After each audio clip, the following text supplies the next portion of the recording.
Well, welcome to the Intuitionary, the internet's only thematic, multilingual, customizable dictionary, the intuitionary.com.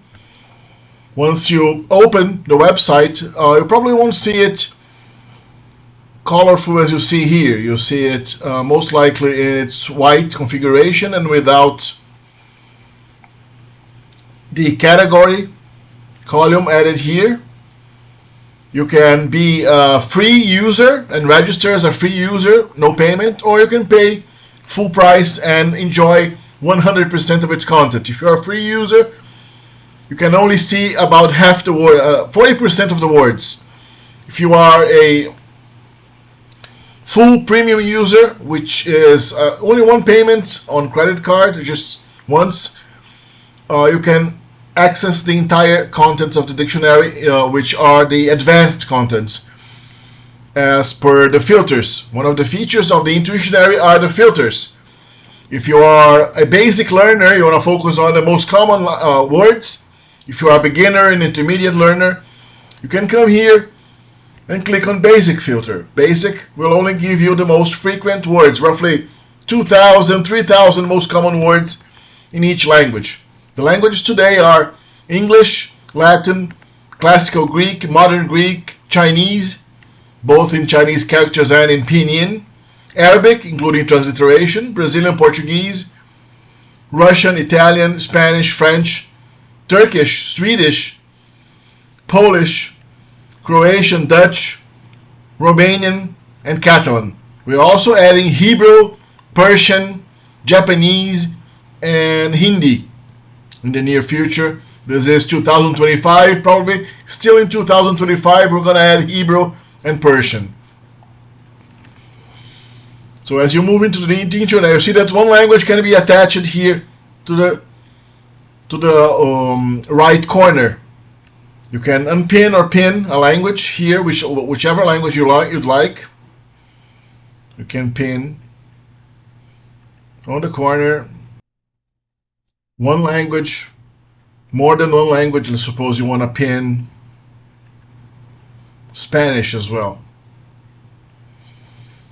so that you can compare the shifting languages, the movable languages with the fixed languages. Typically the fixed language is going to be the language that you speak well. You want to compare your learning language to. You can say, as I said, you can change the color of the Intuitionary by coming here. You can change it to dark mode if you don't want to burn your eyes with that white screen, or you can change it to classic theme, which is the yellow, older theme that used to be the traditional color in the Intuitionary in the old days. You can change the density of the rows, make them thicker like this, and the column width also. You want to make them larger. If you only want to see a few languages, you can make the columns as wide as possible, or you can make them as narrow as possible, so you can see many languages at the same time. You can go navigate through categories by clicking the category icon here, which are these triangles and balls and squares here. By clicking here, you see the categories. You can jump to a specific category. So let's say animals. You can go right there to animals. We are taking a look at the basic filter. We can only see basic here. You might want to turn off the basic filter and go to animals.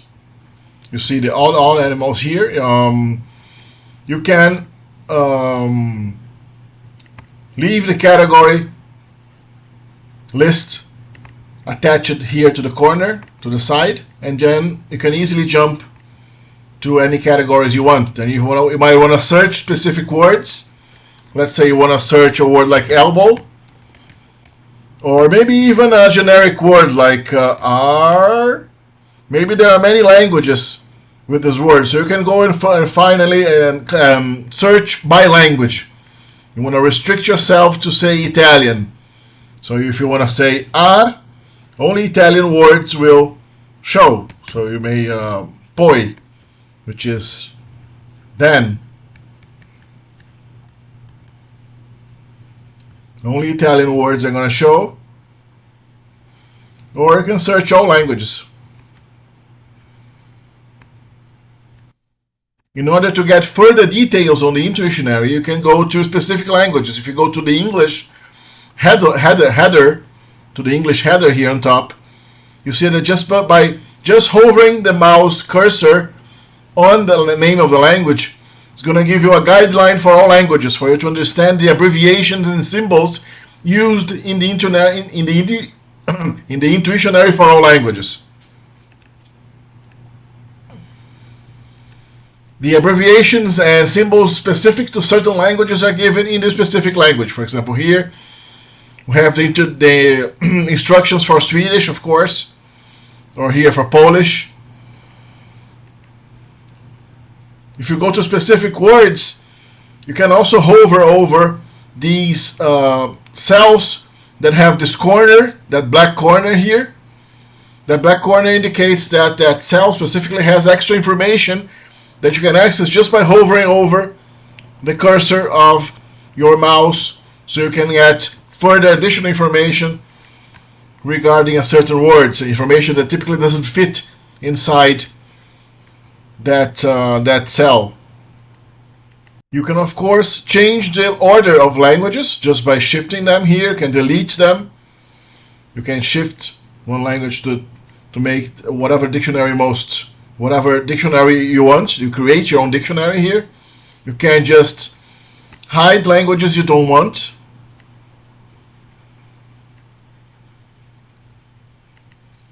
And if you want to add those languages back to the Intuitionary, just go to the configuration gear in the menu and add them again. Dutch, English phonetic transcription. English specifically contains a language for its phonetic transcription. Right here, you can say that English and English pronunciation, given that English pronunciation is very different from its spelling.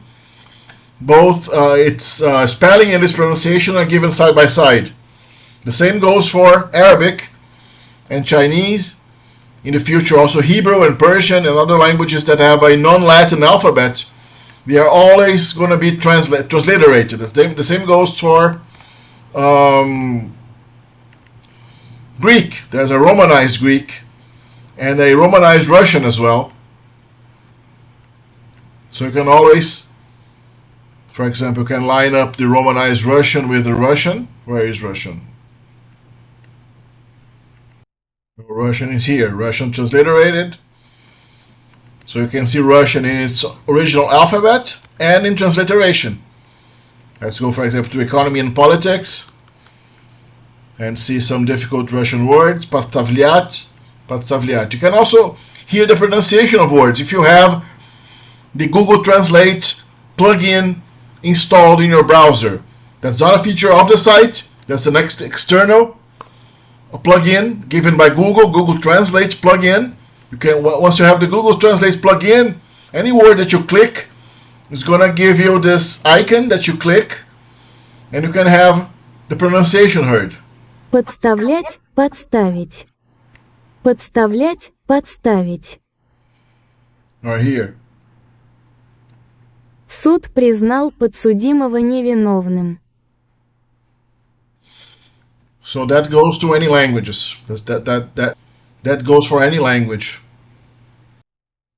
The notes given in certain cells also give you explanations on the logic behind the word formation of certain entries, like Vorladen. Vorladen is to subpoena someone.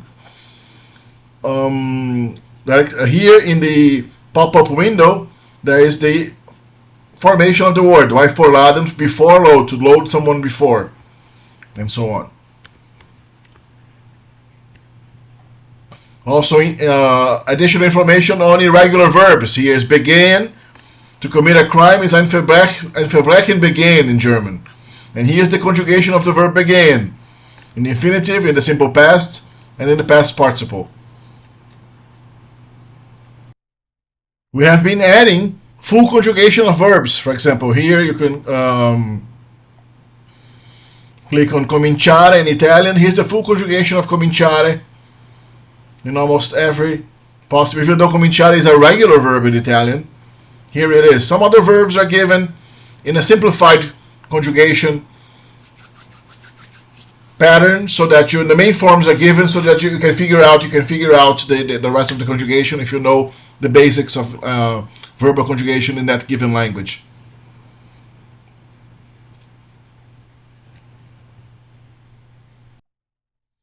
Irregular plurals, irregular genders are also given depending on the language, depending on exactly what kind of information is necessary. They are given in the pop-up windows here. For example, tile, the difference between their tile and das tile, and the plural of tile is given as tila.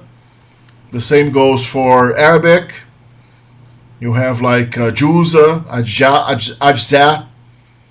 The plural is given here in the pop-up window. But of course, the main feature of the Intuitionary is its arrangement, which was created by me based on my learning experience of languages for several decades. It contains the vocabulary organized by groups of related words, and contains also a lot of example sentences and also idioms. For example, we can take a look at legal terms here.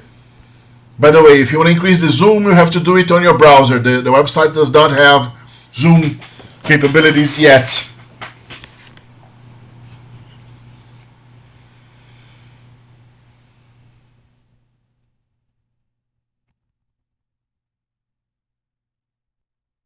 So if we're talking about legal terms, there's here like testimony, to bear witness under oath, unter Eid Zeugnis ablegen, dawać nakazania pod przysięgą, testimoniare sotto giuramento.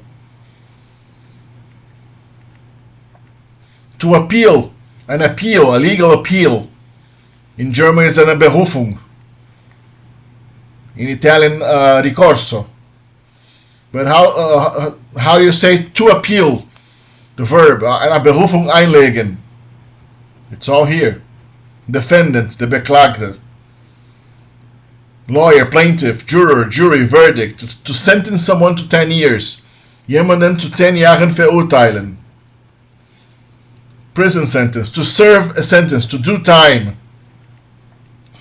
Eine Strafe verbüßen.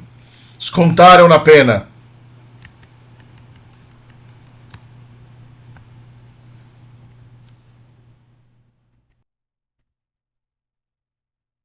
To indict someone, anklagen, obwiniać.